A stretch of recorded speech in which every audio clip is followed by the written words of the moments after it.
میں نے ایک دفعہ حضرت اقدس حضرت مفتی تقی عثمانی صاحب دامت برکاتہم العالیہ، اللہ تعالیٰ ان کی عمر میں خوب خوب برکت دے اور شر پسندوں کے شر سے اللہ ان کی حفاظت کرے، اور اللہ ہمیں ان کی قدر کی توفیق عطا فرمائے۔ ہماری حکومت کا بہترین سرمایہ، مگر ہماری حکومت ایسے لوگوں کو کی قدر نہیں کر رہی۔ دنیا قدر کر رہی ہے، ہماری گورنمنٹ نہیں کر رہی قدر۔ تو حضرت کو میں نے فون کیا، ایک بہت آسان سا مسئلہ پوچھا۔ حضرت نے فرمایا اس وقت اس کا جواب میرے ذہن میں، بولو بھائی، نہیں۔ تو کوئی عامی آدمی ہوتا بولتا اتنے بڑے مفتی ہیں بھائی،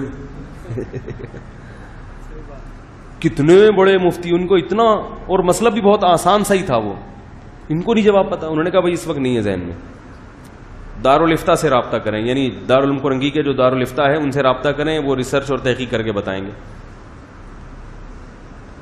تو جواب نہ آنا یا کسی چیز کا پتہ نہ ہونا یہ جہالت نہیں ہے۔ دنیا میں کوئی بھی ایسا نہیں ہے ہر وقت ہر چیز اس کے دماغ میں، بھائی آج آپ ایک بات پتہ چلتی ہے کل بھول جاتے ہیں تو کوئی حرج نہیں ہے۔